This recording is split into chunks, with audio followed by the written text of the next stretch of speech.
Como eu estava dizendo, a gente vai discutir os fundamentos psicológicos da pedagogia histórico-crítica. Então, eu já vou abrindo aqui nesse primeiro slide para mostrar para vocês. Primeiro, para dizer que eu tenho uma referência para a nossa conversa de hoje, que é esse livro, chamado Desenvolvimento do Psiquismo e a Educação Escolar, escrito pela professora Lígia Martins. Ele foi lançado em 2013 pela Autores Associados.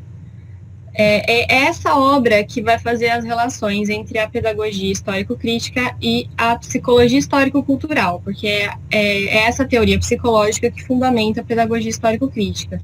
Então, eu tenho uma única referência, mas, na verdade, é uma introdução, né? É uma introdução dessas relações entre psicologia e pedagogia, e a partir desse livro vocês vão ter acesso a muitas outras referências, se vocês quiserem aprofundar.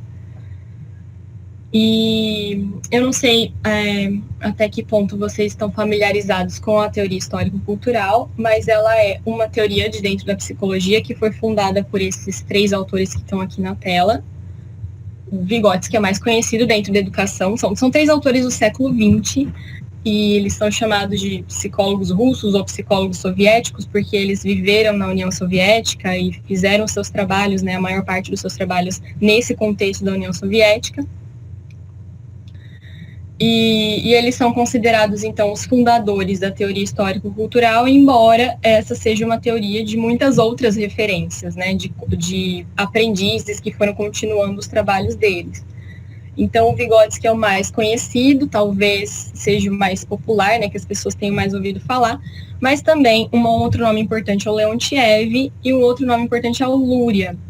O Luria, ele talvez apareça nos livros de medicina relacionados à neurologia, neurociência, neuropsicologia também, porque ele fez estudos muito profundos sobre o sistema nervoso.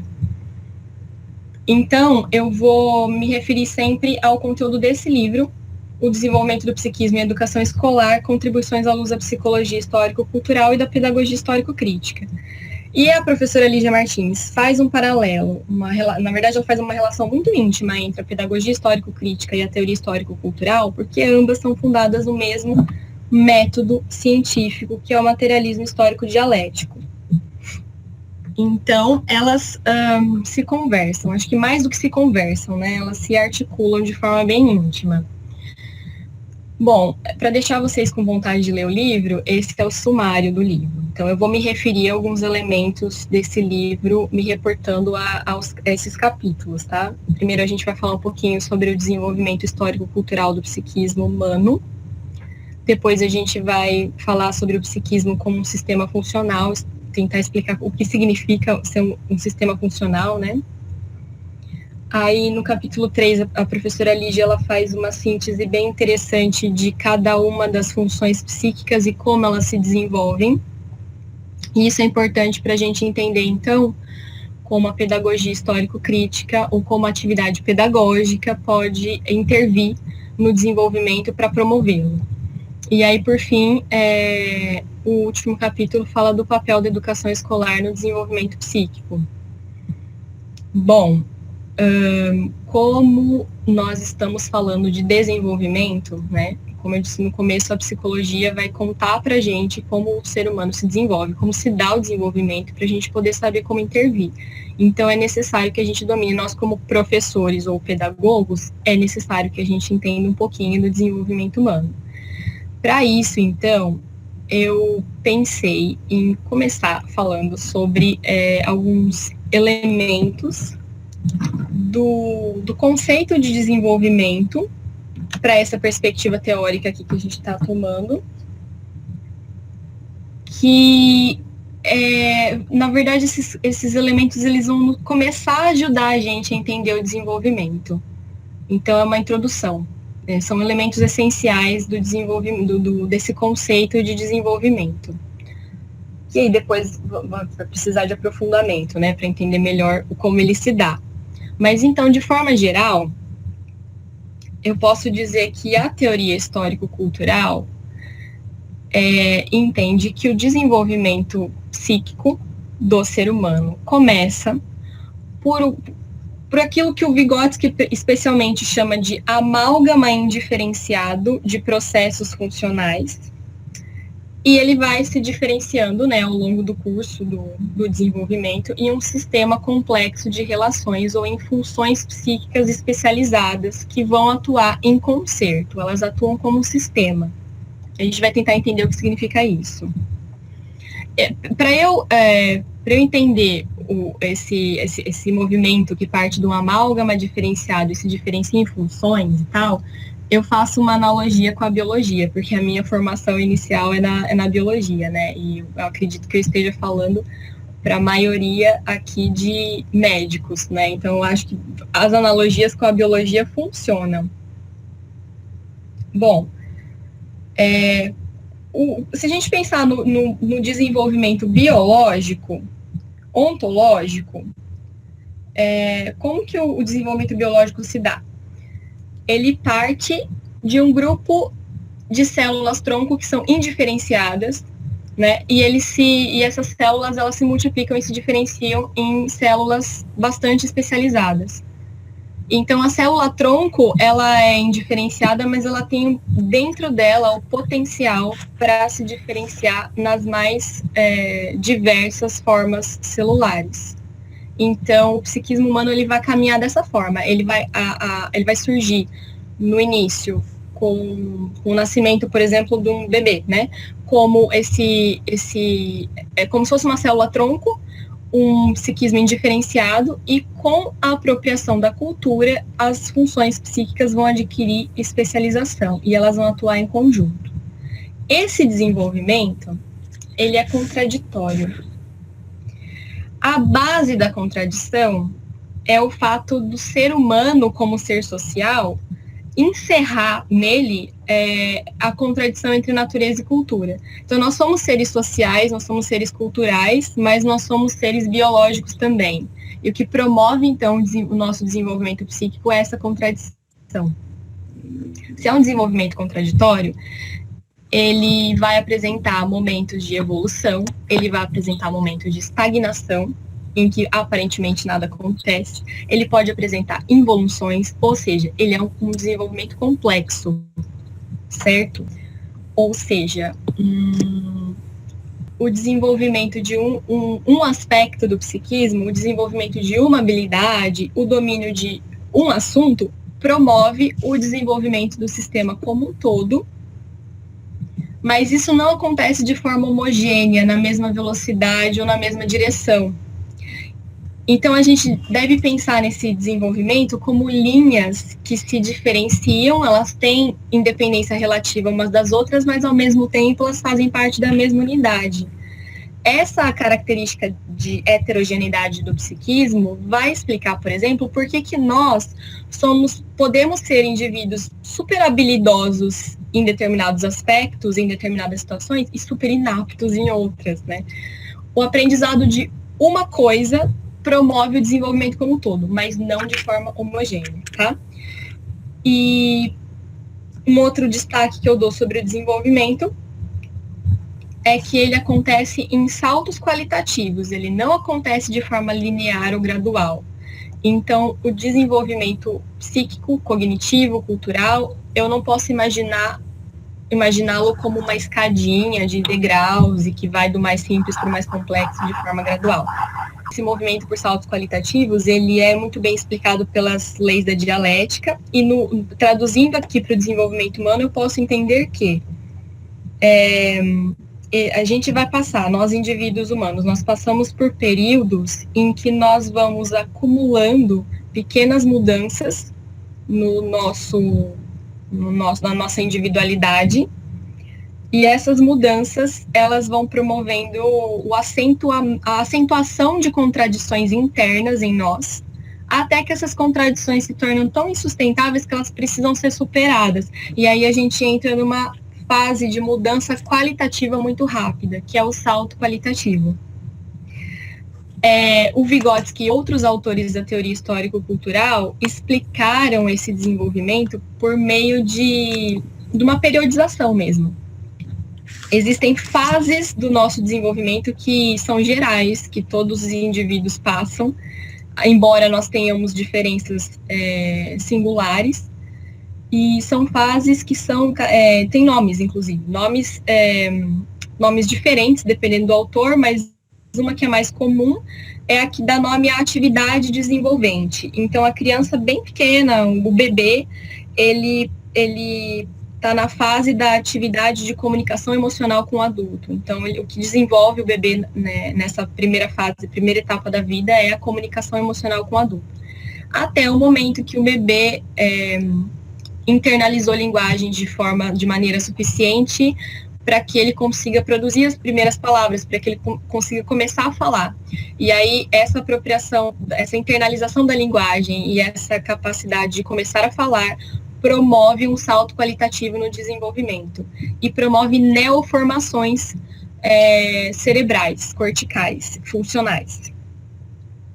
Então, em cada momento de transição de uma fase para outra, nesses saltos qualitativos, geralmente esses saltos qualitativos são identificados com crises, né? Crise é um momento de mudança muito brusca no desenvolvimento. Esses saltos qualitativos, vou só fazer um adendo, né, que é um exemplinho um pouco bobo, mas ele é muito observado por professor, por isso que eu gosto de falar dele, né? A gente observa no nosso trato com os alunos, que é comum aquela situação em que o aluno parece que passa um tempo parece que a criança, por exemplo, né? Eu vou falar de criança porque é o que eu lido. Parece que a criança passa um tempo muito grande aparentemente sem aprender nada. E aí, de repente, ela floresce, ela se desenvolve muito rápido. Então, isso é muito comum observar na escola. Então, é por isso que a gente diz que o desenvolvimento acontece por saltos qualitativos. Bom, o desenvolvimento, nem o biológico, nem o cultural, né, eu posso entendê-lo como desdobramento de algo pré-formado, de algo inato, de algo endógeno. No caso do desenvolvimento cultural, ele se dá por uma relação dialética entre o sujeito, o indivíduo, né, singular, e o universal, que é a sociedade humana. Antes de eu entrar no que está entre parênteses aí, eu vou só fazer uma ressalva que eu acho que eu não fiz, e ela é importante. Quando eu digo que a minha formação é na biologia, e eu uso muitas vezes analogias da biologia para compreender a psicologia, eu vou fazer uma ressalva aqui, que é a seguinte. Eu não sei se isso foi discutido nas outras formações que vocês tiveram a respeito da PHC, mas se o Piaget foi mencionado aqui, eu acredito que ele tenha sido, provavelmente ele tenha sido mencionado de forma crítica, né? Como um biólogo que compreendeu que o desenvolvimento cultural acontece em continuidade com o desenvolvimento biológico. E vou, então, dizer que a teoria histórico-cultural entende a coisa de forma completamente distinta, certo? Então, a PHC não se fundamenta no Piaget, porque a PHC compreende, assim como a teoria histórico-cultural, que entre o desenvolvimento humano, cultural, e o desenvolvimento biológico, ou seja, entre o ser orgânico, né, o animal, e o ser social, o ser humano, existem algumas linhas de continuidade, mas existem principalmente linhas de ruptura.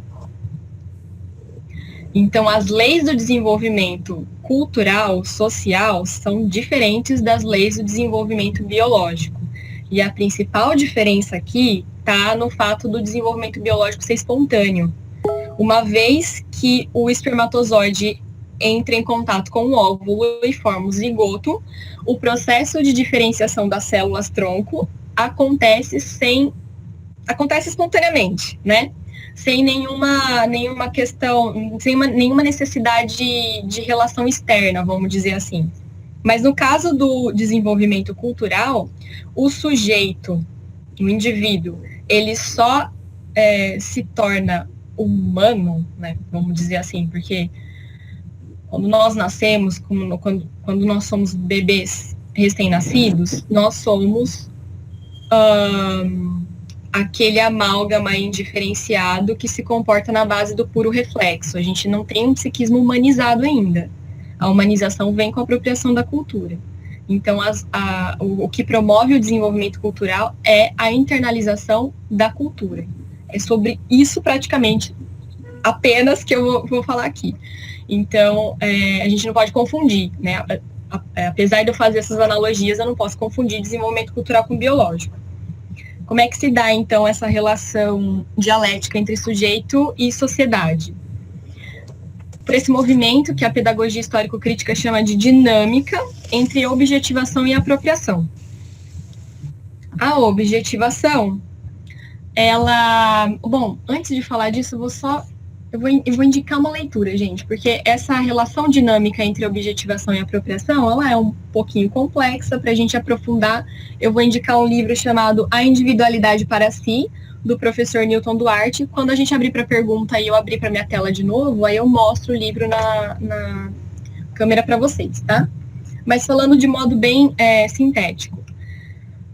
O que é objetivado na nossa sociedade são todos os produtos da cultura, que são fruto do trabalho humano, histórica e socialmente produzidos. Então, o trabalho humano, a produção da vida em sociedade, tem como resultado objetos materiais, culturais e também conhecimento humano. Quando eu digo que o bebezinho recém-nascido não é um ser humanizado, é porque ele não se apropriou das formas sociais de vida. Então, ao longo da vida dele, ao longo da vida desse indivíduo, ele vai precisar se apropriar dos instrumentos, dos objetos que a gente usa culturalmente. Ele vai precisar se apropriar da linguagem, ele vai precisar se apropriar do conhecimento, e é isso que humaniza o psiquismo. E é aqui que a educação se insere. Ela se insere como uma mediação entre a objetivação, entre o que já está objetivado na nossa sociedade, por exemplo, o conhecimento, e a apropriação do indivíduo. Aqui, o trabalho pedagógico ele vai atuar nessa relação entre objetivação e apropriação. Então, se eu digo que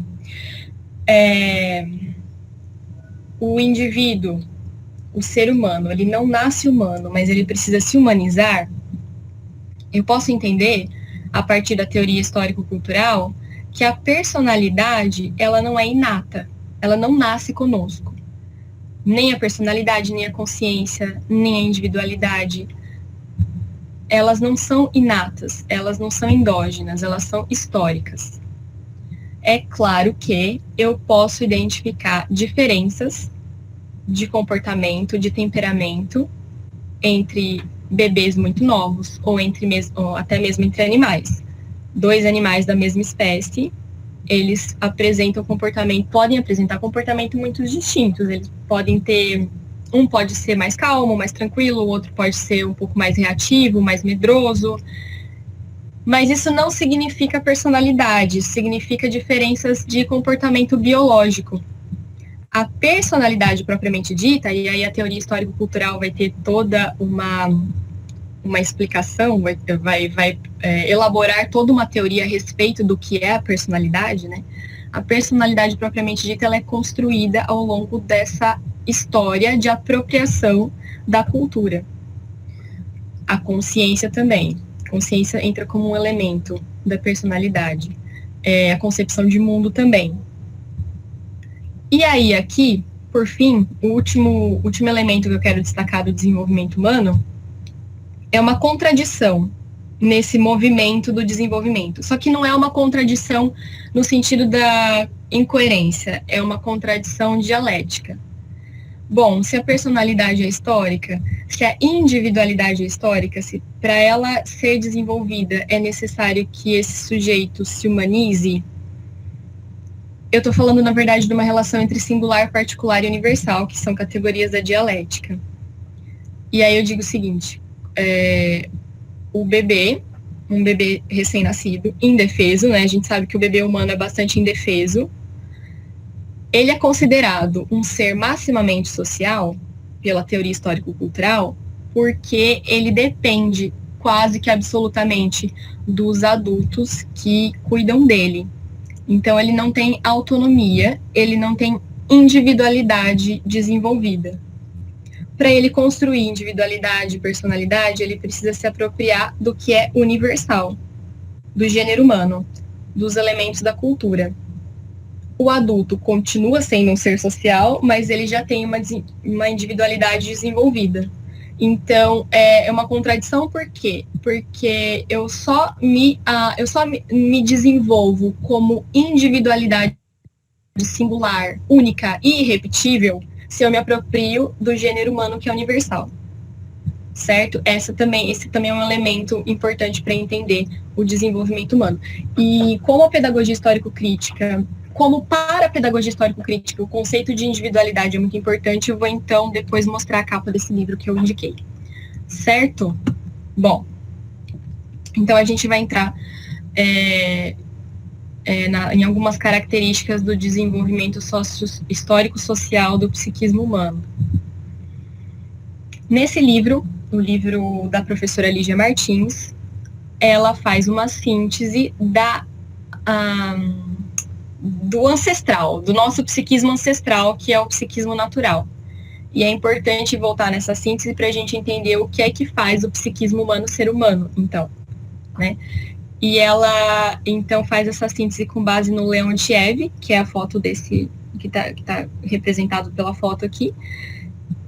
E o livro que eu encontrei, a capa do livro que eu encontrei, né, que a referência que ela toma, é esse livro aqui, O Desenvolvimento do Psiquismo. Então, esse livro é muito interessante. Ele começa fazendo, então, uma síntese, uma caracterização do psiquismo animal. E eu achei importante colocar isso aqui, porque isso tem tudo a ver com o método que fundamenta tanto a PHC quanto a teoria histórico-cultural, o materialismo histórico-dialético. Bom, o materialismo histórico-dialético ele é um método científico, mas ele está fundado na corrente filosófica materialista. E para essa concepção de mundo, para a concepção materialista de mundo, não existe uma consciência externa ao ser humano que planeja a vida humana e natural.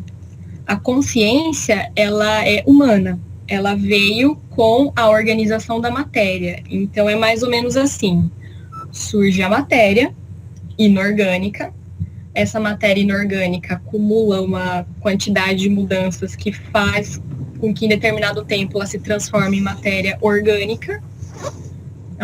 Ela passa por um salto qualitativo e se transforma em matéria orgânica. E aí a matéria viva, ela evolui e ela se organiza de forma cada vez mais complexa, de forma que permite o aparecimento do sistema nervoso. E esse sistema nervoso tem uma função evolutiva, adaptativa, né? Função de orientar o organismo no meio, regular a atividade dele, a forma com a qual ele se relaciona com o meio ambiente, sobreviver e etc. Então, é assim que essa perspectiva compreende a formação da consciência. Primeiro vem a matéria, depois a consciência. A consciência só pode ser humana, porque ela é um elemento do ser social. Então, o psiquismo animal não será um psiquismo consciente. Se ele não é consciente, como ele é? Então, nesse livro aqui, o Leontiev faz como se fosse uma caracterização de estágios evolutivos do psiquismo. Então, ele olha para animais bem simples, como insetos, que têm um sistema nervoso bem simples, e descreve aquele psiquismo como sensorial, como tendo apenas sensações. Aí, espécies que tenham um sistema nervoso um pouco mais complexo já se diferenciam um pouquinho mais em outras funções, apresentam outros processos funcionais como a percepção, a memória, a atenção, até que ele chega no último estágio do desenvolvimento do psiquismo natural, que é o estágio do intelecto. E nesse estágio do intelecto, ele coloca animais considerados, pela terminologia que ele usa, superiores, que são animais de sistema nervoso muito complexo, como mamíferos. E o que caracteriza o psiquismo intelectual animal? Eu vou dar o exemplo do primata, porque é o que está mais fácil da gente entender, né? O primata é um animal de comportamento bastante complexo, de sistema nervoso bastante complexo, porque, além de tudo, ele também é um animal social, e eles usam instrumentos para resolver problemas. Eles não fabricam instrumentos, mas eles usam objetos da natureza para resolver determinados problemas. Usam pedras para abrir um coco, usam gravetos como lança, enfim. E ao usar esses objetos, por conta de serem né, animais sociais, de terem um sistema nervoso bastante desenvolvido, de terem desenvolvido essa atividade, essa relação com a natureza bastante complexificada, eles têm todas as operações do raciocínio. Eles fazem análise, síntese, comparação, generalização, eles pensam. Só que eles pensam de forma prática.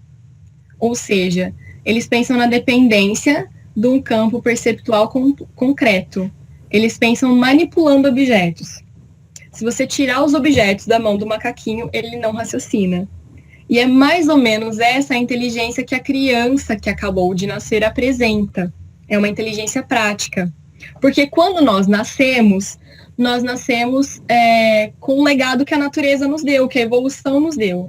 O nosso sistema nervoso de primata, a nossa anatomia e fisiologia de primatas e as nossas mãos de primatas, né? Então, a gente tem capacidade de manipular objetos.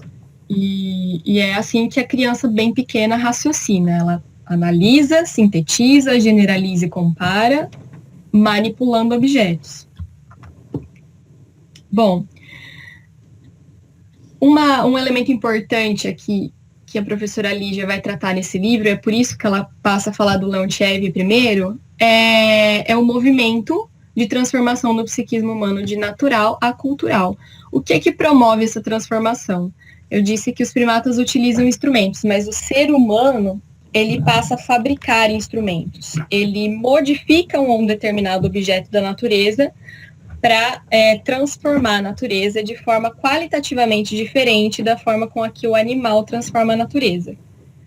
Quem explica essa relação, né, entre ser humano e natureza, mediada pelo instrumento, é o Marx.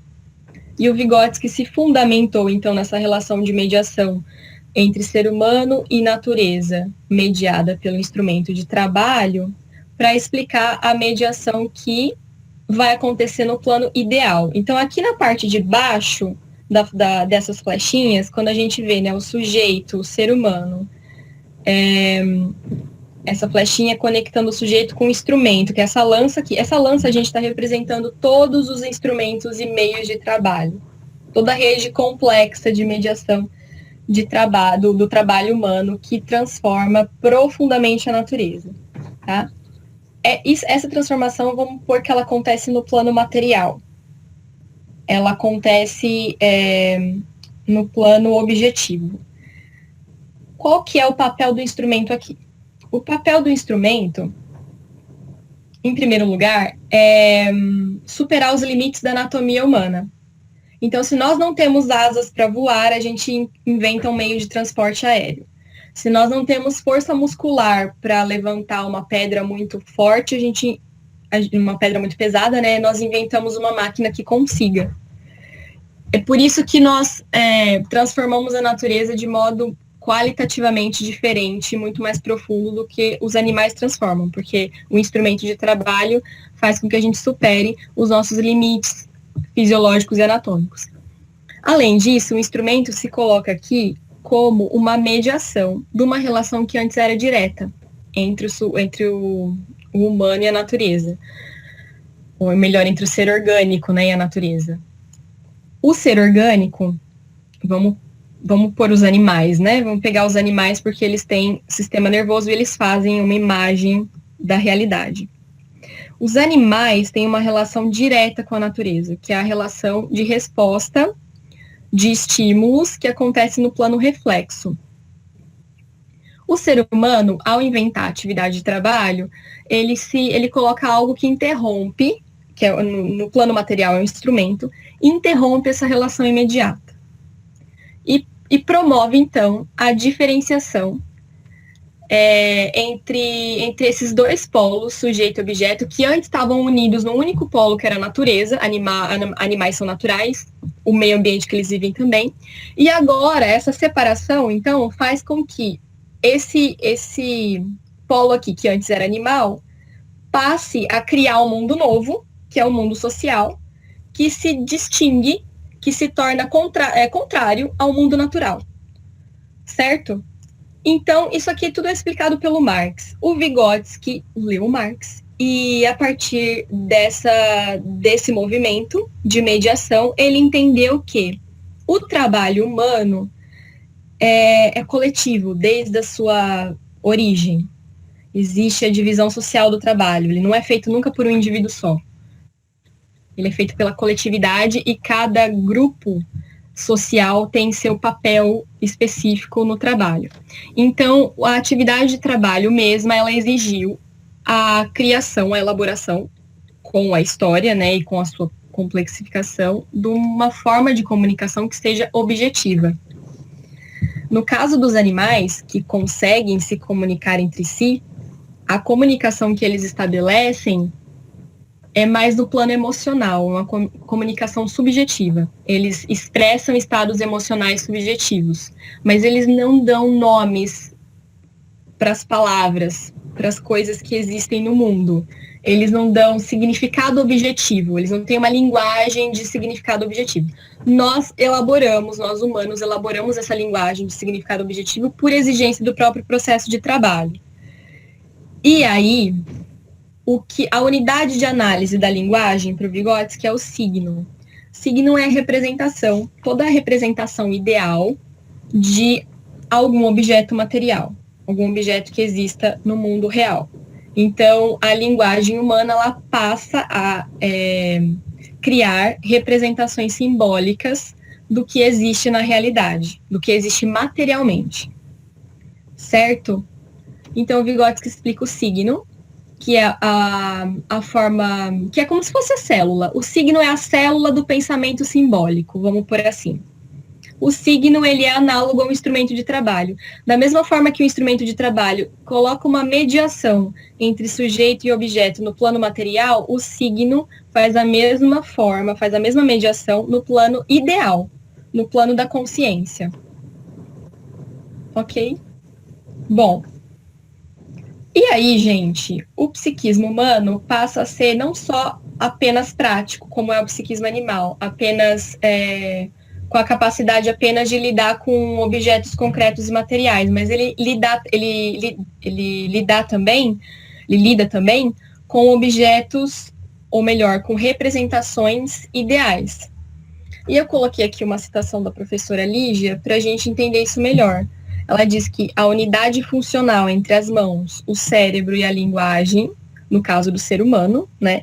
E ela está falando do trabalho humano, unidade funcional entre mãos, que manipulam os instrumentos, o cérebro, que está sendo desenvolvido enquanto manipula, e a linguagem, que foi uma exigência desse processo de transformação da natureza, conduziram ao aperfeiçoamento fisiológico e anatômico do córtex cerebral, o que possibilitou a relação entre o homem e suas condições de existência, marcado em definitivo pela mediação da consciência. O que ela quer dizer com isso? Ela quer dizer que o processo de trabalho que exigiu o pensamento simbólico criou também a consciência.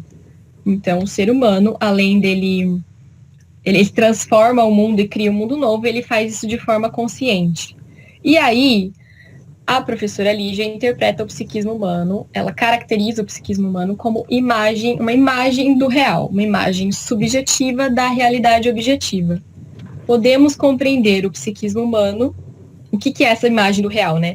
Essa imagem, ela é formada, ela é uma representação consciente do mundo objetivo, feita por palavras, porque palavras são elementos da linguagem, objetivas que dão nomes às coisas, conceitos que são um pouco diferentes de palavras, ideias, juízos, valores, tudo isso forma todo um universo simbólico que dá significado e sentido para o mundo objetivo.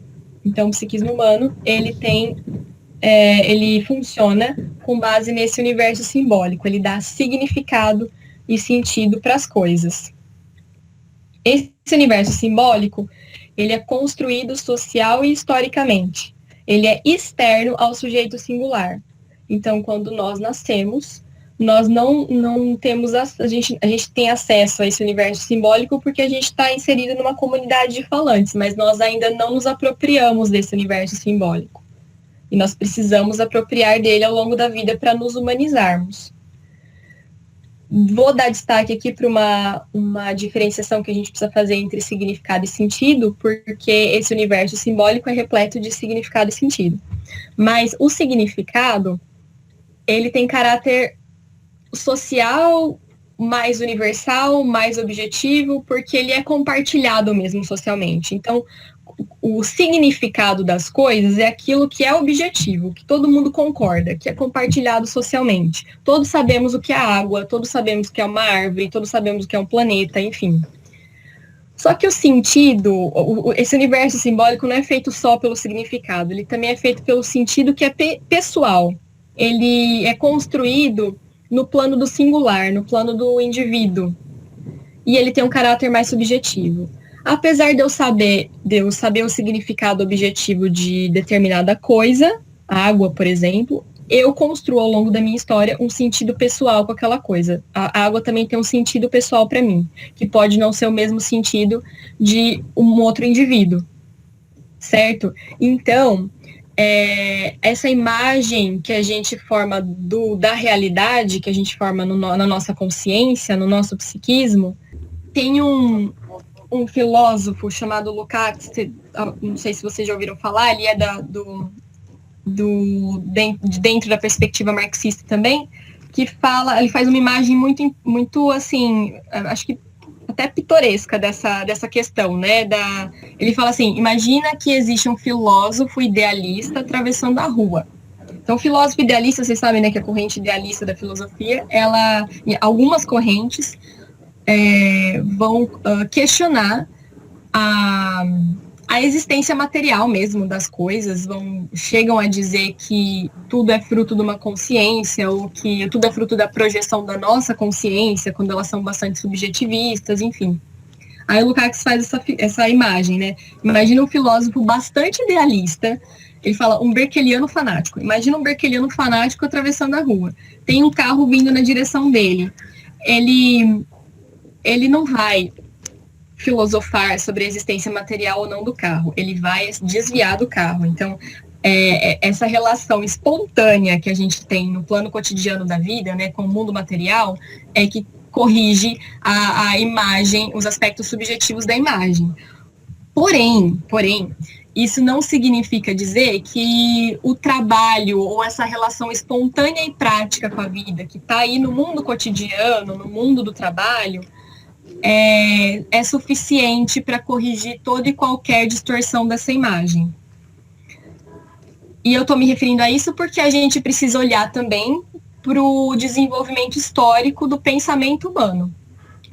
Assim como a sociedade se desenvolveu, acompanhando o desenvolvimento da sociedade no plano material mesmo, da tecnologia, né, do processo de trabalho, enfim.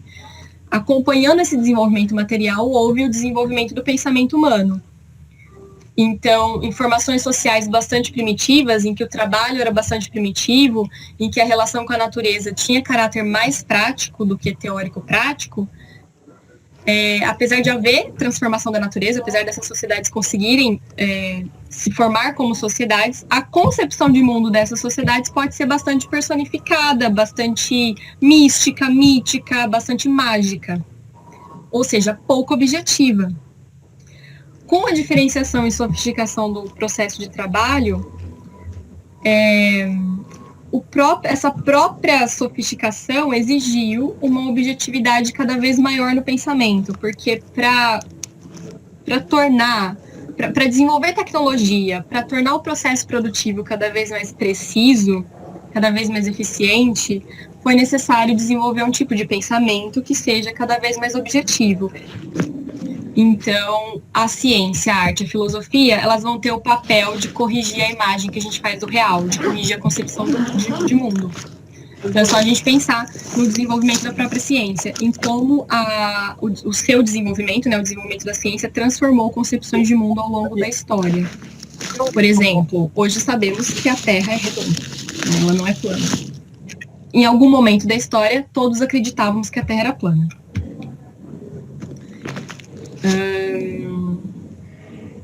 Bom, Existe um autor dentro da teoria histórico-cultural chamado Davidov, que vai fazer as relações entre a psicologia e a educação de forma bastante consistente. E quando ele trata dos tipos diferentes de conhecimento, né, vamos nomear, tem o senso comum, tem o pensamento religioso, tem as concepções mágicas e místicas, tem a filosofia, a ciência, a arte, enfim. Quando ele trata desses tipos diferentes de conhecimento, ele diz que o conteúdo da consciência humana, do psiquismo, da personalidade, do pensamento, da concepção de mundo, sempre vai depender do conteúdo apropriado, do conteúdo que primeiro é social, historicamente produzido, e vai ser apropriado pelo indivíduo ao longo de seu processo educativo. Ou seja, se eu ensino uma concepção mística a respeito da natureza, eu vou formar uma concepção mística de natureza para quem eu estou ensinando. Então, se eu ensino, ao contrário, conceitos objetivos a respeito da natureza, para os meus alunos, para os meus estudantes, eu formo neles concepções objetivas de natureza e de mundo. Então, a PHC, ela vai se preocupar com a qualidade do pensamento humano transmitida pela educação escolar. Ela vai querer responder essas questões. Que tipo de individualidade a gente quer formar? Que tipo de consciência a gente quer formar através da educação escolar? Que tipo de concepção de mundo a gente quer formar? Porque, a partir daí, nós selecionamos o tipo de conteúdo a ser ensinado. Certo? Bom, aqui a gente entra agora no psiquismo humano como um sistema funcional. Então, eu vou pincelar alguns elementos do funcionamento do psiquismo humano que vão, nos ajudar a compreender as intervenções educativas para que ele se desenvolva, certo? Então, vamos lá. O psiquismo humano é um sistema funcional. Para entender o que é um sistema funcional, a gente precisa entender o que é o sistema, mas eu acho que para nós que somos da biologia, não é tão difícil entender sistema assim. Porque os organismos são sistemas, né? Eles funcionam a partir de acordo com as leis que descrevem o sistema. Então, o sistema não é um todo formado por mera soma das partes. Se a gente pensar no funcionamento do organismo, a gente entende isso. Não é a soma de blocos que vai formar essa totalidade que é o organismo, ou o sistema. Não é suficiente dizer, eu posso até dizer que, ok, não são blocos, mas são partes que se articulam. Mas não é suficiente dizer que as partes se articulam e se relacionam para formar o todo. Se eu cair naquela ideia de que as partes se sobrepõem sobre o todo, ou que se eu tirar uma parte, o todo vai ficar inalterado. Não podemos dizer que esse todo seja homogêneo. Então, o que é um sistema, né? Tanto no biológico quanto no psíquico, mas vamos pensar no psíquico. Ele é um todo que possui propriedades peculiares específicas que não podem ser deduzidas ao simples agrupamento de partes ou não podem se reduzir às partes. Aqui eu coloquei esse conceito de propriedades emergentes, que é uma coisa da biologia, e eu não sei se ela aparece na medicina. Mas na biologia, nós entendemos propriedades emergentes quando a gente pensa na organização da matéria. Bom, a matéria é parte da sua organização mais simples, que é a célula, que também é unidade de análise, né? A parte as polêmicas com seres acelulares. Ela parte, então, da sua organização mais simples e ela vai adquirindo níveis cada vez mais complexos de organização. E esses níveis complexos de organização, eles mostram relações, né? A cada nível mais complexo de organização, existem relações mais numerosas que requalificam aquele todo. Então, faz sentido eu falar em circulação sanguínea no plano do organismo, se eu estou considerando órgãos, sistemas, tecidos, né? Mas não faz sentido eu falar em circulação sanguínea no plano do organismo unicelular ou da célula. Isso que é propriedade emergente dentro da biologia. A cada nível de organização da matéria mais complexa, surgem propriedades que no nível anterior elas não existiam. Então, a chave para entender o sistema não está na parte, não está na articulação das partes, mas está nas relações complexas, na rede complexa de relações que vão aparecendo a cada nível superior de organização. O psiquismo é a mesma coisa. o psiquismo se desenvolve do mais simples para o mais complexo. E a cada nível mais complexo de desenvolvimento, existem propriedades que estão ausentes no anterior. Então, a partir daí, quando o Vygotsky discute o método de estudo e o objeto de estudo da psicologia, ele fala em unidade de análise. Para nós, das ciências biológicas, é fácil a gente entender a unidade de análise se a gente usa a célula como unidade de análise da vida, né? Porque a célula encerra nela todos os processos mais essenciais do organismo mais complexo. No caso do psiquismo, o que é a unidade de análise para o Vygotsky essa unidade de análise ela surge do que ele chama de matrimônio, casamento, intervinculação entre linguagem e pensamento. Então, voltando lá naquele esqueminha do processo de trabalho, né? Por que o ser humano é um primata que transforma a natureza de modo distinto dos outros primatas, que se organiza no trabalho coletivo e, a partir disso, cria a linguagem objetiva? Bom, a linguagem ela aparece primeiro como uma função social. Ela é inicialmente uma função social para organizar o processo de trabalho, mas ela é internalizada pelos indivíduos que nascem nessa sociedade que já usa a linguagem.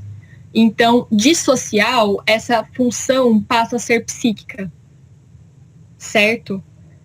Todos nós, quando começamos a aprender a falar, a gente está fazendo esse processo de internalização da linguagem. Dentro da obra do Vygotsky, existe um livro chamado Pensamento e Linguagem, que ele explica direitinho, de maneira bastante profunda, como ele entende esse casamento entre linguagem e pensamento. Então, ele vai descrever como se dá a internalização da linguagem no psiquismo individual e o que essa internalização promove na organização do psiquismo como um todo. Por isso que ele acredita que a unidade de análise esteja aqui, né? A unidade de análise do psiquismo humano esteja aqui, na articulação, no matrimônio mesmo, porque a articulação acho que não traduz o que ele quer dizer. No casamento entre linguagem e pensamento. O que acontece quando a linguagem e o pensamento se casam?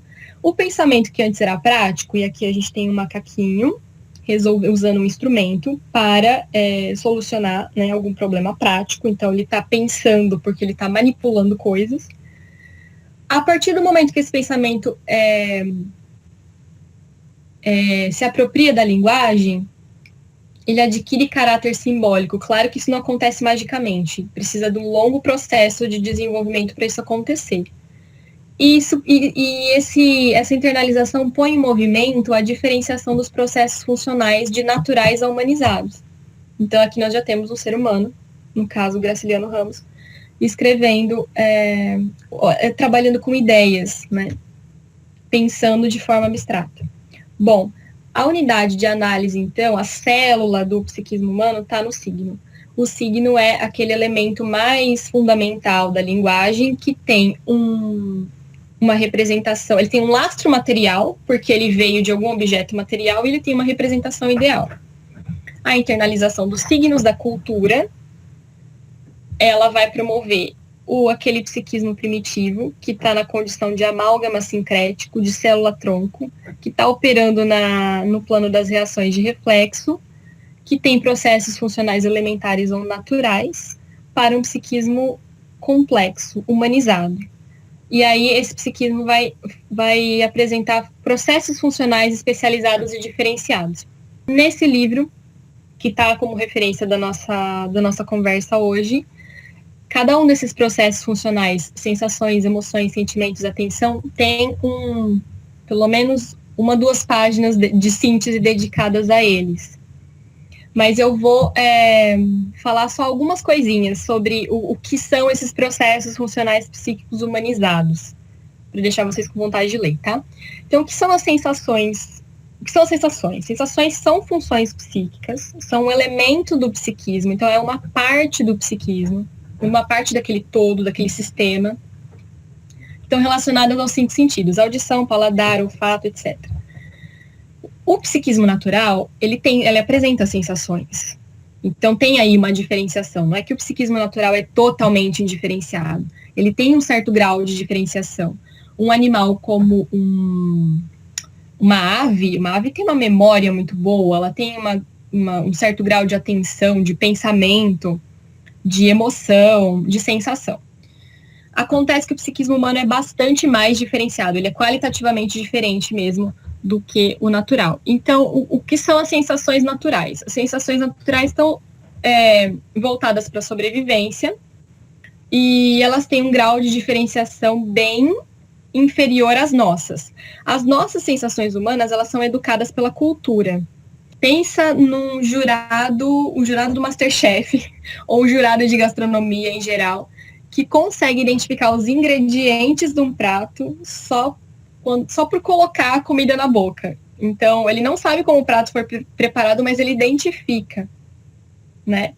E o mesmo acontece com a sensação auditiva. Nós conseguimos compreender música. A gente consegue receber, nós somos bons receptores de música, porque nós temos o ouvido educado para música. Então, o nosso ouvido não vai escutar só barulho de alerta. Ele vai escutar, ele vai conseguir receber informações objetivas, vamos dizer assim, vindas da música, que promovem determinados sentimentos em nós. Então, a música altera nossos estados emocionais. Então, só para a gente entender o grau de diferenciação das funções psíquicas humanas comparadas às naturais. Com relação à emoção e sentimento, é muito interessante, porque as emoções, elas aparecem aqui na teoria histórico-cultural como funções psíquicas basicamente orgânicas. Então, em nós humanos, quando a gente chora, o choro é uma emoção, porque ele é uma reação fisiológica. Quando a gente tem vasoconstrição periférica ou vasodilatação periférica, é uma emoção, porque é uma reação fisiológica. Aquela dor no estômago, que é chamada de gastrite nervosa, também é uma reação emocional. Só que as nossas reações fisiológicas emocionais, a gente compartilha elas com os outros animais. Só que no nosso caso, os nossos estados emocionais, eles são alterados pelos sentimentos, que não existem no psiquismo natural, no psiquismo animal. Os sentimentos, eles têm conteúdo, o conteúdo deles é o pensamento conceitual, é a ideia, é o signo, é a cultura.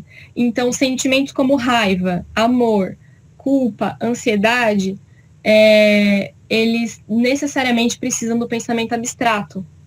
Então, as nossas emoções, nós temos reações emocionais orgânicas, só que elas são moduladas pelo pensamento simbólico, para aquele universo simbólico lá que a gente se apropria ao longo da vida. No caso da atenção e da memória, existe muita coisa para falar sobre atenção e memória humanizadas. Mas o que é mais essencial falar sobre elas é que, no caso humano, elas adquirem um caráter voluntário, volitivo. Ou seja, pensa na atenção que um cachorro pode direcionar a algum estímulo, né? Ele pode passar muito tempo atento a alguma coisa, mas essa atenção é involuntária. Ele só apresenta uma atenção por um tempo longo porque aquele estímulo está captando a atenção dele por um tempo longo. Mas no nosso caso, nesse momento agora, que vocês estão me ouvindo falar por um bom tempo, vocês estão provavelmente fazendo um esforço artificial para continuar prestando atenção no que eu estou falando. Porque a atenção involuntária, ela vai para onde o estímulo vier. Então, para vocês se apropriarem do que eu estou dizendo e concordarem ou não comigo, e para isso que eu estou te falando, movimentar coisas aí em vocês precisam da atenção voluntária, que é aquela esforçada, artificial, humanizada. Certo? Vou falar só agora sobre a imaginação. A imaginação também, ela é puramente pensamento abstrato, né? Ela precisa do universo simbólico e da abstração para acontecer, então ela está ausente no psiquismo natural. E ela é considerada a função psíquica mais desenvolvida, porque ela faz o caminho inverso. Nesse esquema aqui, primeiro vem a matéria, depois vem a representação simbólica da matéria, né? Que forma a consciência humana. Pois bem, ela primeiro cria o objeto na ideia para ele ser materializado pelo trabalho humano depois. Então, ela é o potencial criador da atividade humana. Bom, o esquema estava aqui, não precisava nem voltar tanto. Voltei nesse esquema para adicionar que o psiquismo humano, as funções psíquicas humanizadas, elas têm uma característica que a gente precisa destacar. O psiquismo humano, ele é dotado de comportamentos complexos que são instituídos artificialmente, ou seja, pela cultura, né? Bom, aqui eu coloquei na parte, no elemento material dessa relação entre sujeito e objeto, entre ser humano e natureza, eu coloquei essas flechinhas partindo do ser humano indo para o instrumento e partindo do instrumento indo para o objeto. Por quê? Porque o instrumento aqui, ele vai servir para que o sujeito transforme o objeto, para que o ser humano transforme a natureza, né? Então, o ser humano usa o instrumento para transformar o objeto, a natureza. O signo, ele aparece como uma representação ideal dos objetos materiais que fazem a função inversa de transformar o sujeito. Certo? Então, o pensamento simbólico, os signos da cultura, são análogos ao instrumento, porque eles fazem esse processo de mediação, né, de estabelecer uma interrupção na relação imediata entre organismo e meio, só que eles não transformam o objeto, eles transformam o sujeito. De que forma? Instituindo nele comportamentos culturais. Um exemplo de comportamento cultural, de comportamento artificial. Lá nos primórdios da nossa existência, quando a gente está passando pelo desfraude, é bem drástico esse exemplo, porque a criança que usa fralda, ela não controla o próprio corpo, né? Ela não tem ainda condições de controlar os próprios esfíncteres, então, mas ela precisa aprender. Então, para ela é muito difícil adquirir esse aprendizado. E esse aprendizado vem da cultura, vem do comportamento artificial. Bom, a partir disso daí, todo o comportamento humano a gente pode entender como artificial. Nós sabemos que ingerir alimentos não higienizados pode trazer consequências para a nossa saúde. Então, não fazemos como os animais de pegar alimento do chão, né? A gente precisa dar uma limpadinha, pelo menos. E isso é um comportamento artificial, isso é uma interrupção que existe na relação antes imediata entre organismo e natureza.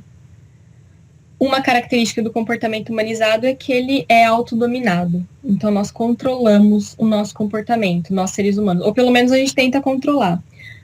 O exemplo que eu dei sobre a atenção, né, e a memória de terem caráter voluntário é um exemplo de autodomínio.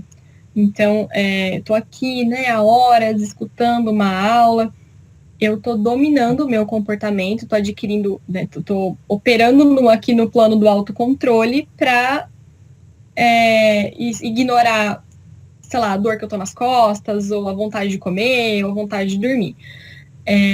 Então é isso. Isso vai desde até reações emocionais que a gente tenta dominar, desde desses exemplos mais simples, né, até reações emocionais. Mas isso, assim, pensando na escola, todo o conteúdo escolar, toda a operação de atividade escolar que ensina conceitos, que ensina determinada habilidade, é uma operação de comportamento controlado, artificial, autodominado.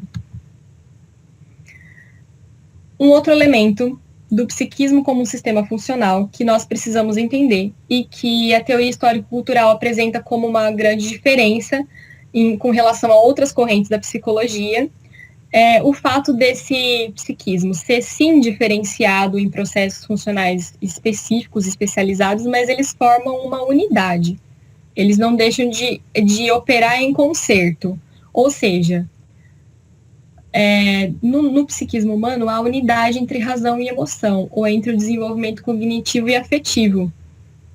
Então, não dá para a gente conceber o desenvolvimento cognitivo, processos cognitivos e racionais do nosso psiquismo e processos emocionais e afetivos como completamente apartados.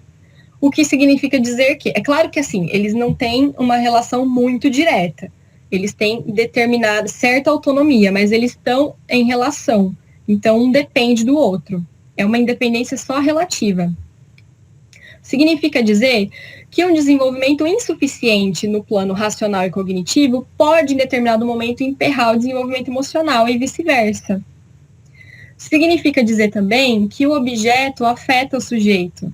Ou seja, o objeto do qual eu me aproprio pode ser um conceito, pode ser um conteúdo escolar, ele me afeta emocionalmente também. Quantas vezes a gente não sentiu algum tipo de sentimento ou emoção ao nos apropriarmos, ou ao lermos um livro, ou ao nos apropriarmos de determinado conteúdo que fez a gente compreender o mundo de outra forma, né? Ou então, pode ser tanto sentimentos positivos quanto negativos, inclusive. Então, não dá para apartar a razão de emoção. Então, no processo educativo, a gente precisa tomar o desenvolvimento psíquico como cognitivo-afetivo. Uma outra coisa, um outro elemento de diferença entre a teoria histórico-cultural e, nesse caso, a psicanálise, é que se eu concebo o psiquismo como um sistema, eu não posso separar totalmente consciente de inconsciente. A psicanálise faz isso de certa forma, né? Ela coloca o inconsciente quase como uma masmorra nas profundezas da personalidade, a qual a gente quase nunca tem acesso, né? E as coisas parecem que brotam de lá espontaneamente, a gente não tem controle sobre elas. Na teoria histórico-cultural, isso não é bem assim. Existe, lógico, elementos do nosso psiquismo que estão inconscientes, dos quais a gente não tomou consciência ainda, mas eles não têm uma separação absoluta da consciência mesmo, do que está consciente. Então, só para entender que todos os elementos, todas as partes do psiquismo vão atuar em concerto, vão atuar em relação umas com as outras, não apartadas. Eu já disse que o comportamento humano, né, tem como característica ser voluntário e não espontâneo, mas é claro que existem níveis de espontaneidade, né? A gente ainda tem comportamento espontâneo. Quando eu falei que o comportamento humano é autodominado e que nós temos condição de dominar nossas emoções, a gente tem, sim, condição de dominar nossas emoções, dependendo do nosso nível de desenvolvimento, mas nós também temos reações espontâneas, né? Todo mundo aqui já deve ter passado por aquela situação de ter falado demais. Isso pode ser um exemplo de uma reação espontânea, quase que involuntária, mas não involuntária no plano natural mais, porque tudo já no nosso psiquismo já é culturalmente formado, afetado pela cultura. Mas existem planos aí, né, de autodomínio, de tentativa de autodomínio.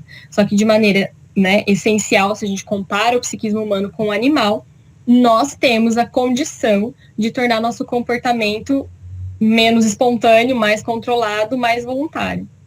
E aí, como é que ficam, né? Quando eu falei das funções psíquicas e destaquei o caráter natural de algumas delas que nós ainda temos elementos naturais no nosso psiquismo, como é que a gente pode entender onde ficam os elementos naturais, depois que esse psiquismo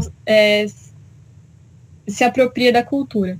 Aí aqui tem uma outra citação da professora Lígia, né? Ela diz que toda função psíquica superior, ela chama de superior, e a teoria histórico-cultural vai chamar as funções humanizadas de superiores também. Eu prefiro dizer que elas são humanizadas e dizer que as inferiores, que o que eles chamam de inferiores, são só naturais.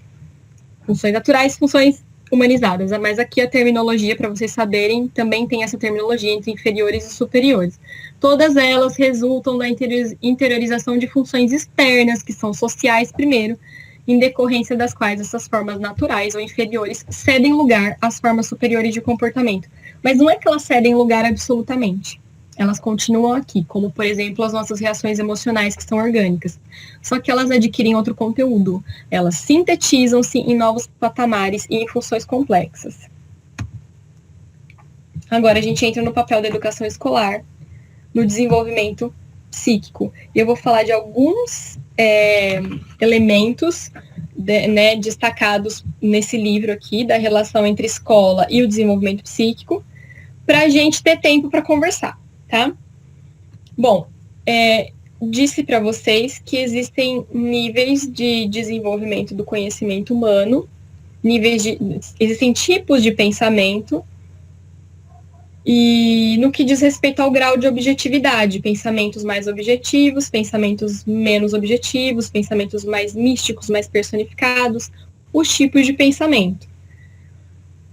Então, a gente pode entender, sim, que existem pensamentos mais objetivos e que eles são mais desenvolvidos, porque eles são produzidos a partir de um método que tem como uma das principais características, estou pensando no método científico, a condição de tomar consciência das incoerências e de corrigir essa imagem que a gente faz, a imagem subjetiva que a gente faz da realidade e torná-la cada vez mais próxima à realidade mesma, tá? Isso tem que estar, assim, isso é um ponto de partida para nós. E aí, o Vygotsky chama de pensamento espontâneo aquele pensamento que a gente elabora no senso comum. Um conjunto de ideias e de conceitos elaborados nessa relação mais prática, espontânea e imediata com a vida, que é produtora de um pensamento bastante carregado de sentido pessoal, do que a gente aprende nas nossas experiências pessoais, carregado de subjetividade, um pensamento que é formado mais por analogias e sem a mediação do método objetivo de conhecimento. Eu falei do Lukács, né? O Lukács, ele faz uma descrição bastante completa do senso comum, ele e a Heller, na verdade, e do papel das analogias no senso comum e de como o senso comum se diferencia do pensamento mais objetivo. Bom, esses conceitos espontâneos, eles não asseguram para a teoria histórico-cultural, né, para o Vygotsky e seus colaboradores, a generalização e a organização dos demais conceitos, porque eles não se caracterizam por sistemas conceituais.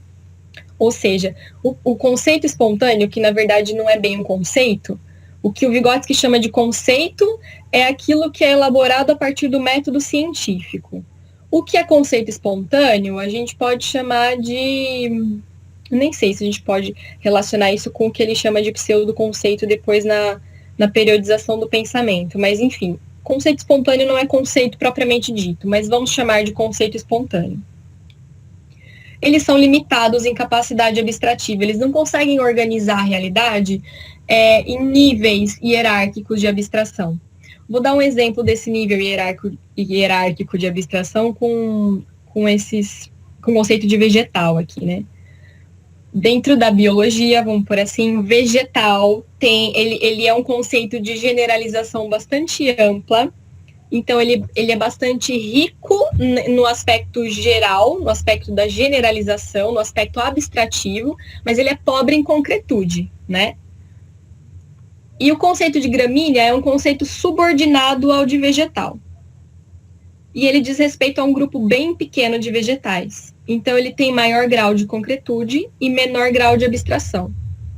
Na classificação dos vegetais, dos seres vivos, que é uma classificação produzida pela ciência, existe uma hierarquia de conceitos. Então, existem conceitos mais gerais e conceitos subordinados que estão, assim, inseridos nos mais gerais, estão em relação com eles, e eles organizam o pensamento em graus de abstração. Se eu pensar no conceito espontâneo de insetos, coloquei aqui conceito espontâneo versus científico, para a gente entender essa organização melhor. O conceito espontâneo de inseto entra dentro dele. O conceito espontâneo de inseto é aquele que a gente cria ao longo da nossa vida e da nossa relação pessoal com esses bichinhos, certo? Das nossas experiências pessoais. Entram, então, dentro desse conceito pessoal e espontâneo de insetos, qualquer bicho que tenha pernas articuladas e que apresenta asa ou não, que provoca nojo ou medo, etc. Mas o conceito científico, ele não é bem assim que funciona, né? O grupo insetos, ele é um grupo dentro desse grupo maior de invertebrados, artrópodes, e piolho de cobra não entra no grupo de insetos, aranha não entra, escorpião, ácaro não entra no grupo de insetos. E se eu sei que insetos são de um jeito e que elicerados, aranhas, escorpiões, são de outro, se eu sei que eles são diferentes, se eu sei que são conceitos diferentes e que eles estão subordinados ao conceito maior de artrópodes, eu sei qual que é a ideia geral do conceito de artrópode, né? Como que o conceito de inseto e quelicerado se relaciona com o conceito de artrópode? O que o inseto e o quelicerado têm em comum que fazem eles serem ambos artrópodes. Mas o que eles têm de diferente, de singular, que faz um grupo ser inseto e outro grupo ser artrópode? E olha como isso organiza a minha percepção, porque eu bato o olho numa formiga e eu sei que ela é um inseto porque ela tem o corpo porque eu identifico pelo olho que ela tem o corpo dividido em 3 partes e 6 patas. A aranha tem o corpo dividido em 2 partes e 8 patas. Tô dando um exemplo bobo, mas é para a gente entender como que os conceitos científicos são capazes de organizar o pensamento em níveis abstrativos e educar a percepção. E aí eu enxergo a realidade de outra forma. Certo? É um exemplo bobo porque para que eu vou querer diferenciar aranha de inseto, né? Bom, pode ser útil, pode não ser. Mas vamos pensar nos conceitos científicos de um modo geral, né? Em conteúdos mais sérios, vamos por assim. Como isso é importante para formar a concepção de mundo e organizar o pensamento. Aí eu tô falando que esse exemplo é bobo, mas aí eu lembro que as pessoas acreditam que a Terra é plana, então pode não ser um exemplo bobo, pode ser um exemplo muito importante. Olha como é importante a gente, nós nos apropriarmos do pensamento científico para a gente entender que essa experiência pessoal que nós temos diariamente, do sol nascendo e se pondo, né? Não é a aparência pode até ser que o Sol gira em torno da Terra, mas na essência nós sabemos que a coisa funciona de outra forma. Então olha como é importante. Só os conceitos científicos vão nos dar a chance de alcançar essa capacidade abstrativa para superar essa relação imediata com o fenômeno do Sol girando em torno da Terra, para a gente entender que a Terra não é o centro do universo, que ela não é plana, enfim. Acho que vocês entenderam. Bom, o problema do ensino. Por conta disso tudo que eu falei, do que os conceitos científicos são capazes de fazer, eles superam, então, qualitativamente o ensino centrado nos conceitos cotidianos. O Vygotsky afirma isso o tempo todo, mas quando ele afirma isso, ele não está dizendo que o ensino de conceito científico deve se identificar com aquele ensino que a gente chama de tradicional, que é o puramente escolástico, né? Não, porque o Vygotsky está considerando uma relação dialética entre o desenvolvimento do conceito cotidiano ou espontâneo e o conceito científico. Então, ele está considerando como o psiquismo opera, como ele funciona para a gente poder intervir no ensino. Bom, os conceitos científicos, lembra o Vygotsky, não são assimilados pelo estudante, pode ser criança, pode ser um adulto, em função apenas da memória. Aqui ele está fazendo uma crítica ao ensino tradicional, mas sim naquela tensão problematizadora das atividades que coloca o pensamento em curso. E aí ele vai lembrar que o psiquismo funciona como um sistema de funções que se interrelacionam. O que ele está querendo dizer com isso? Ele está querendo dizer que os conceitos científicos, ou que o papel do ensino escolar é essencialmente fazer a criança tomar consciência, eu falo de criança porque eu trabalho com eles, mas fazer o estudante tomar consciência do próprio movimento do raciocínio. Gente, o método científico faz isso. O método científico só consegue corrigir a imagem que a gente faz do real porque ele põe as coisas à prova. Ele põe as conclusões, as suas próprias conclusões à prova. Ele procura compreender as contradições que existem na realidade, mas de forma coerente. Então, o método científico corrige o pensamento, corrige as distorções que a gente faz da realidade. Se eu ensinar um conceito científico que é fruto de um pensamento que faz essa correção, eu promovo a capacidade em cada psiquismo individual de fazer essa correção também. E aí é interessante esse exemplo que o Vygotsky coloca, que foi um exemplo real, porque eles fizeram muitos experimentos com crianças em laboratório, em escolas também, né? Então eles colocavam sempre um experimentador com uma atividade pedagógica ou uma atividade psicológica observando as reações da criança. Então, esse exemplo é bem bacana. Ele diz assim, a criança não opera bem com conceitos dos quais ela não tem a consciência. A gente vê isso não é só a criança, tá? É o adulto também. Mas como eles estudaram crianças, então os exemplos são sobre crianças. A gente vê muito isso na escola. Quando a criança está sendo alfabetizada e ela não teve acesso ainda às regras gramaticais, vamos pegar a palavrinha porquê, que indica motivo, razão, né? Ela consegue espontaneamente empregar a palavra porquê corretamente no discurso. Porque a criança, ela não pensa como adulto, mas ela usa as palavras não como conceitos ainda, mas como pseudoconceitos, de uma forma assim, ela toma emprestado o uso do adulto sem ter consciência, e aí ela se vira. Mas quando você faz a criança pensar sobre o que ela está dizendo ou fazendo, aí ela se embanana. Aí você vê que ela ainda não chegou na apropriação do conceito mesmo, do significado de porquê.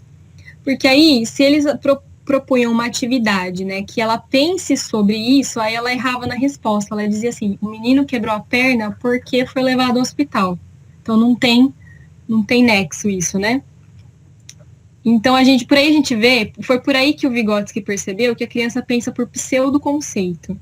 Ou seja, o pseudoconceito ele é um equivalente funcional do conceito, ele faz a criança operar, raciocinar, faz o psiquismo da criança funcionar, só que ele ainda não é um conceito propriamente dito, ela não tomou consciência do significado e nem do quanto o próprio raciocínio dela pode estar errado. Só que aí, essa mesma criança que erra no porquê, que é uma coisa tão simples, e que ela usa no cotidiano, mas não interessa usar no cotidiano, ela está usando no cotidiano, mas ela está usando sem consciência. Se essa criança, como eles estavam vivendo na União Soviética, a escola ensinou para essa mesma criança o conceito de propriedade privada e de economia planejada. Então, essa mesma criança, ao saber o conceito de propriedade privada e economia planejada, acertava um raciocínio como esse, que é bem mais complexo. A economia planejada é possível na União Soviética porque não há propriedade privada. Toda a terra, as fábricas e as usinas pertencem aos operários e camponeses. Então, por aí o Vygotsky diz que o papel da educação escolar é fazer a criança tomar consciência do que ela sabe e do que ela não sabe, crianças e adultos. Porque adultos também têm, em outros níveis, nós também temos pensamento espontâneo, nós também temos pensamento por conceito, ou melhor, por pseudoconceito. E nós também operamos com equivalentes funcionais dos conceitos quando a gente não se apropriou deles ainda. Então, mas por quê, né? Por que será que a criança consegue acertar uma questão tão complicada e errar uma questão tão simples? Porque aqui houve intervenção do ensino sistematizado, e aqui ainda não. E aí o professor, que é o par mais desenvolvido, eu vou fazer um destaque nesse par mais desenvolvido aqui, pessoal, porque assim, toda teoria de desenvolvimento psíquico para psicologia histórico-cultural afirma que o desenvolvimento só acontece em relação com um par mais desenvolvido. Então, essa é a principal diferença entre Vygotsky e Piaget, né? Para o Piaget, o desenvolvimento vai acontecer espontaneamente, porque ele segue as mesmas leis do biológico. Para o Vygotsky, não. Se não houver a mediação do par mais desenvolvido, não há desenvolvimento. Então, o professor, como um par mais desenvolvido, seja ele de criança, seja ele de uma sala de adultos. Então, mesmo numa sala de adultos no ensino superior, como é o caso do que vocês estão tentando estudar, né, educação médica, o professor que domina aquele conhecimento e domina as leis do desenvolvimento e as teorias pedagógicas, ele devia estudar um pouquinho das teorias pedagógicas, ele é um par mais desenvolvido. Então, ele ajuda esse estudante a construir esses conceitos, explicando, dando informações, corrigindo o estudante, fazendo explicar, fazendo ele tomar consciência do próprio movimento do pensamento, fazendo ele corrigir a imagem que ele faz do real. E essa ajuda do par mais desenvolvido, no caso aqui da criança, porque é uma criança falando de economia planejada e propriedade privada, essa ajuda do par mais desenvolvido permite que a criança resolva problemas mais cedo na escola do que ela resolveria na vida cotidiana. Então, por aí o Vygotsky fala que o ensino antecipa o desenvolvimento, mas não de uma forma cruel. A gente não está falando do ensino antecipar o desenvolvimento no momento em que a criança não consegue dominar a tarefa que você propõe. Pelo contrário. Para explicar isso, a gente precisa entender esses dois conceitos aqui, né? O nível de desenvolvimento real e a área de desenvolvimento iminente. Então, vamos lá. Isso aqui é uma citação do Vygotsky. O ensino ele pode não se limitar a buscar o desenvolvimento ou a seguir seu ritmo, mas ele pode adiantar-se a ele, fazendo-o avançar e provocando nele novas formações. Uma coisa que a professora Lígia destaca no livro, que a gente está tomando como referência, é que o desenvolvimento tem sua própria lógica de funcionamento. O ensino tem outra. E ela destaca também que o processo de ensino é uma coisa, o processo de aprendizagem é outra. E eles são, na verdade, processos não antagônicos, porém contraditórios. E é na tensão entre eles que o desenvolvimento acontece. Certo? Então, nós professores, nós pedagogos, a gente precisa compreender qual que é essa tensão entre a aprendizagem e o ensino, porque é nela que a gente vai agir para planejar o ensino. E a gente precisa, para compreender a aprendizagem, a gente precisava compreender um pouquinho do desenvolvimento humano, psicológico, para entender a lógica dele. E aí, a partir disso, a gente organizar o ensino. Claro que nós não vamos dominar toda a lógica do desenvolvimento psicológico, porque nós não somos psicólogos, mas pelo menos as suas leis gerais era legal saber. Então, o ensino não se limita a buscar o desenvolvimento, mas ele faz ele avançar e provoca nele novas formações. Só que essa questão é bastante complexa, né? Eu já falei, né, da lógica própria. O desenvolvimento, o que eu quis dizer, né, sobre o desenvolvimento ter uma lógica própria, é que ele essa lógica não está subordinada ao programa escolar. Então, o programa escolar, o currículo vai seguir seu curso e o desenvolvimento vai acontecer independente, é um outro movimento ali acontecendo, né? E aí, então, como que o Vygotsky vai explicar essa lógica interna do desenvolvimento, ou melhor, onde que o ensino interviria aí no desenvolvimento para promover de verdade um desenvolvimento? Aí ele fala do nível de desenvolvimento real e da área de desenvolvimento iminente. Isso, apesar de nós, professores, não sermos psicólogos, isso a gente consegue eventualmente perceber na sala de aula ou na nossa relação com os nossos alunos.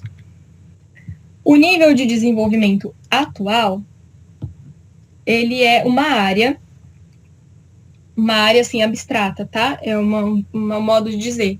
Ele vai mostrar as conexões interfuncionais que já foram estabelecidas pelo estudante. Aquelas que, quando você propõe uma tarefa, uma atividade para esse estudante, ele vai desenvolver essas tarefas e essas ações com autonomia, sozinho. Quando o estudante ou a criança realiza uma ação sozinho, né, com autonomia, ela demonstra que ela assimilou determinada operação, que ela assimilou determinado conceito. Só que o Vygotsky alerta para o seguinte: o desenvolvimento desse conceito que ela assimilou, dessa operação que ela assimilou, não está finalizado só porque ela está dominando dentro do nível de desenvolvimento atual. Está só começando. Significa que ela está dominando determinadas conexões interfuncionais. Mas ela ainda tem um caminho para percorrer.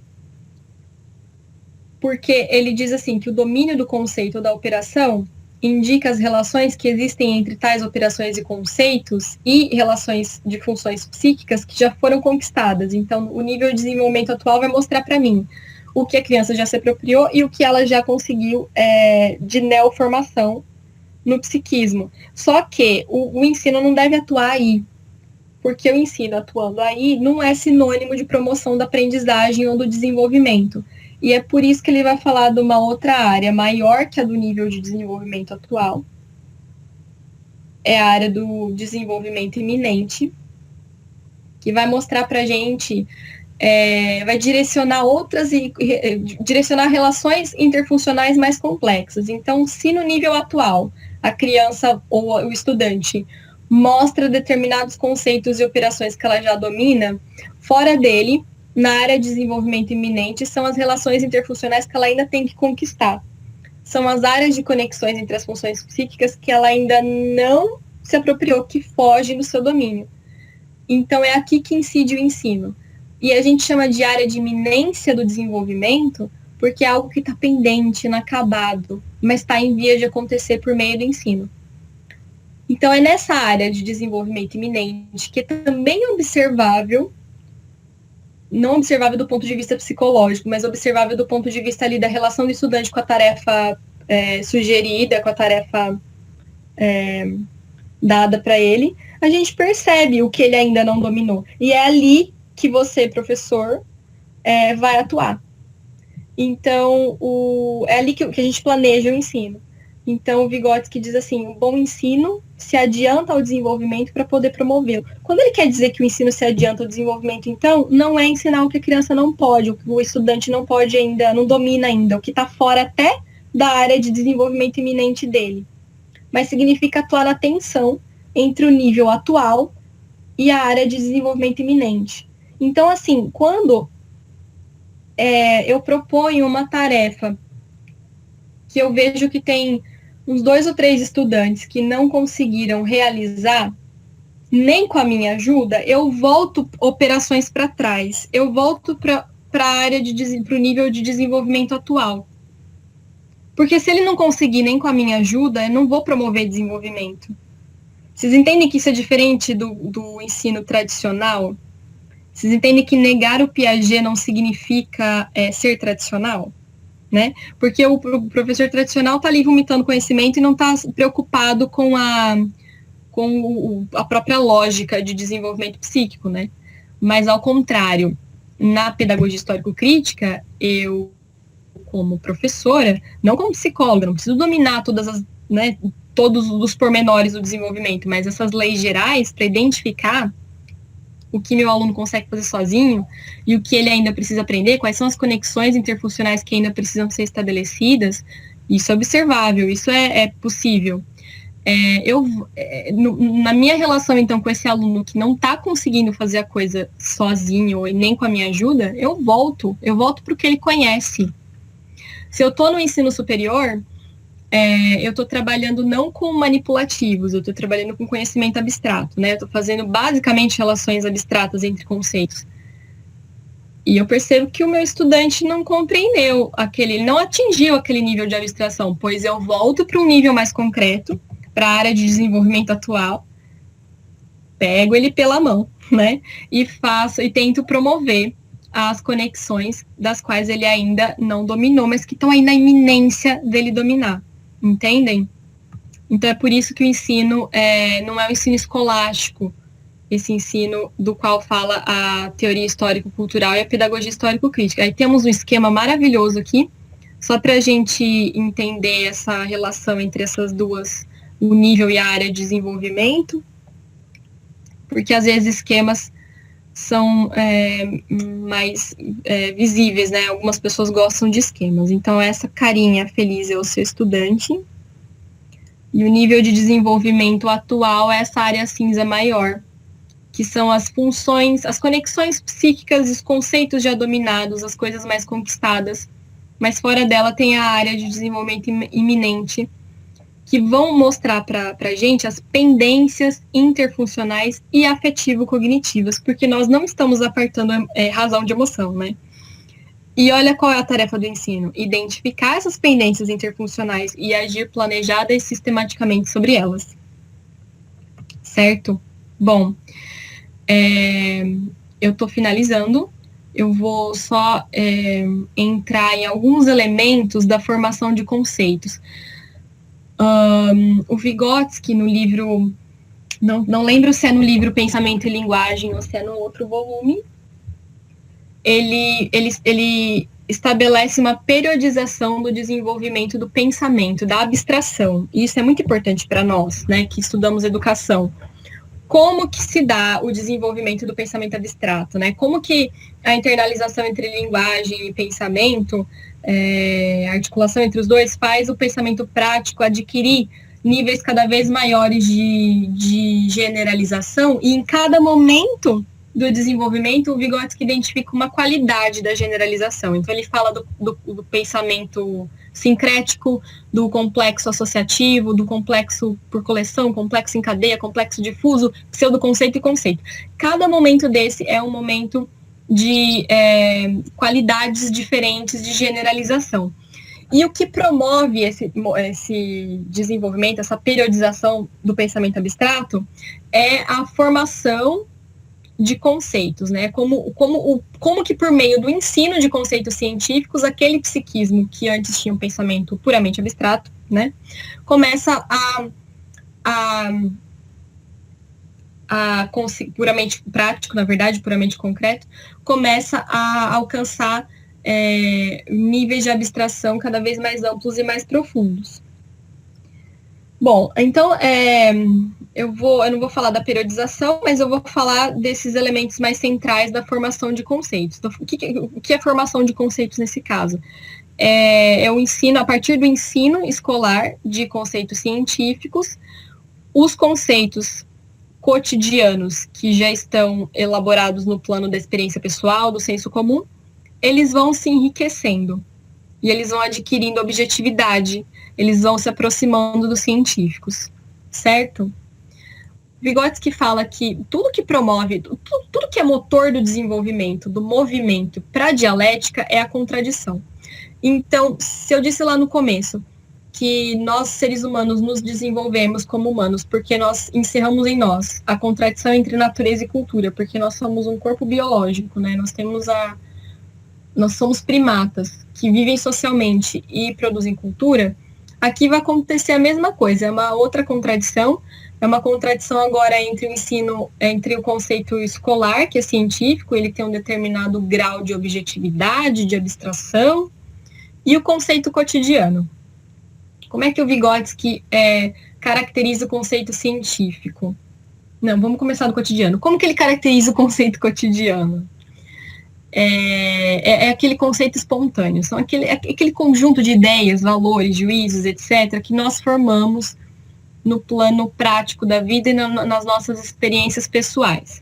Então, isso sempre vai começar como algo impregnado de experiência pessoal, como, por exemplo, o conceito de irmão.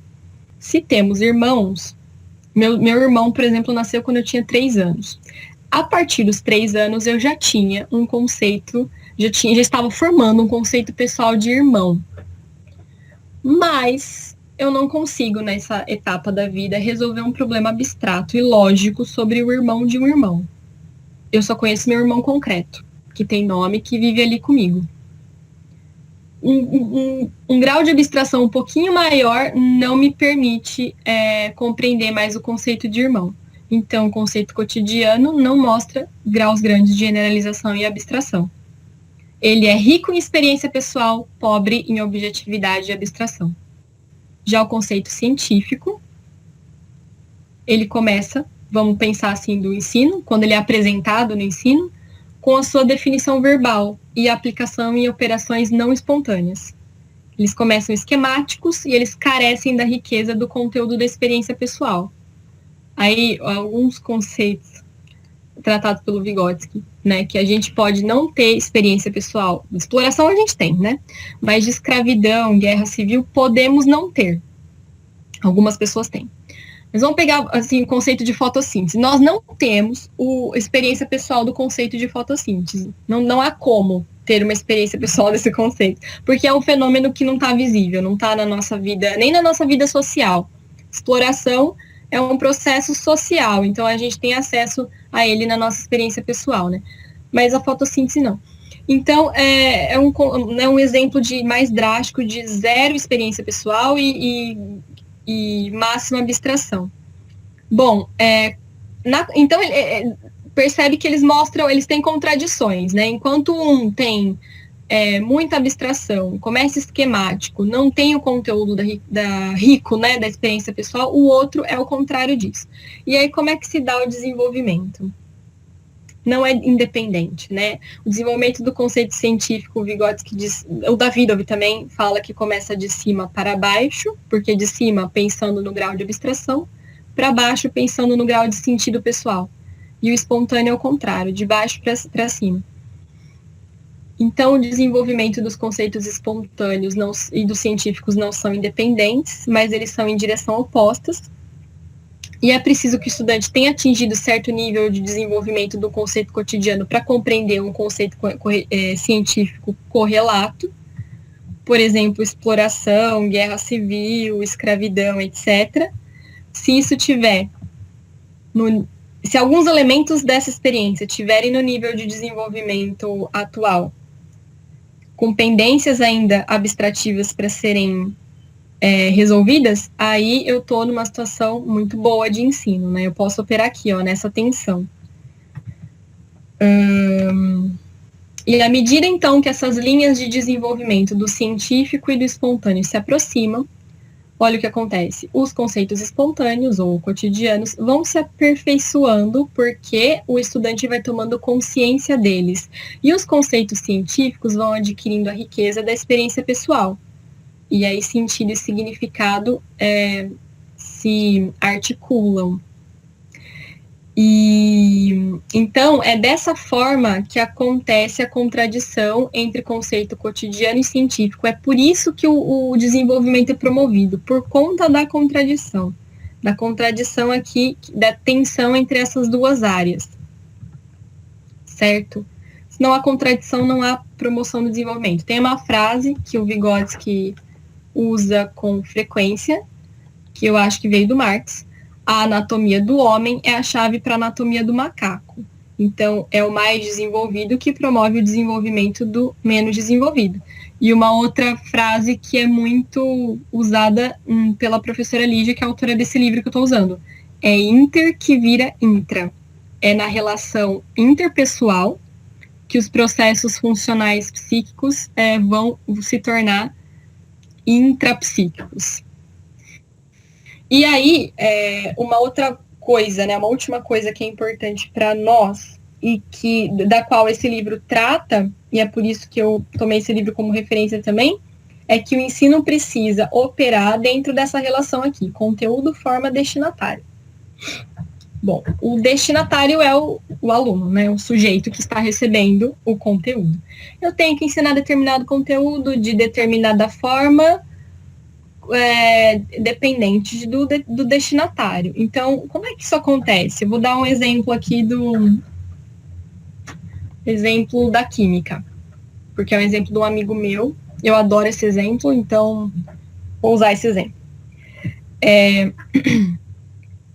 Eu vou ensinar a solubilidade. Isso serve, gente, eu vou dar esse exemplo, né, que na verdade é da educação infantil, mas isso serve para o ensino superior.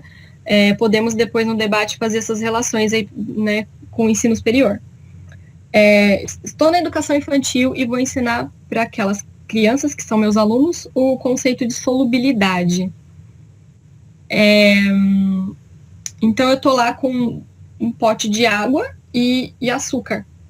E a criança está ali na sua experiência prática, imediata e pessoal com o açúcar e a água, né? Ela sabe que o açúcar é doce, a água, enfim, ela tem que tomar água todo dia e tal. E a água não tem sabor. E aí eu boto a água boto o açúcar na água e o açúcar desaparece. E aí eu digo assim, o açúcar, ele está dissolvido na água. Mas o que significa dissolvido? Uma criança de educação infantil não consegue abstrair, né? Não tem essa compreensão da palavra, a própria palavra de dissolvido. Então eu digo assim, o açúcar, ele não desapareceu, ele está escondido na água. Uma prova disso é que se você tomar essa água, ela vai estar doce. Então eu estou usando uma relação concreta, uma relação direta com o objeto, porque eles estão num nível de desenvolvimento que necessita dessa relação direta com o objeto. E eu estou falando de um conceito, estou explicando um conteúdo, o conteúdo da solubilidade, de uma forma, cadê a flechinha, né? De uma forma que a criança entenda, mas que não deixa de ser o que de mais essencial aquele conceito tem sobre o fenômeno que ele está descrevendo. Por exemplo, um químico num laboratório, um químico já formado num laboratório, fazendo reações de solubilidade, a ideia que ele tem da solubilidade não deixa de ser que a substância sólida lá está escondida, entre aspas, no solvente. Mas é claro que ele não interpreta apenas dessa forma, ele interpreta a solubilidade com uma riqueza muito maior de conexões, de relações, com um grau abstrativo muito maior. Entende? Então, eu ensino o mesmo conteúdo para determinados destinatários de outra forma, só que também não é o mesmo conteúdo.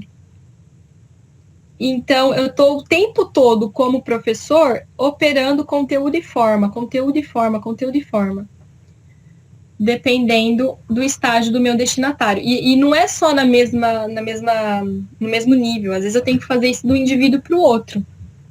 Então, eu tenho destinatários bem diferentes numa mesma turma e eu preciso mudar conteúdo e forma para que ele acesse, para que ele consiga, para que eu consiga promover o desenvolvimento.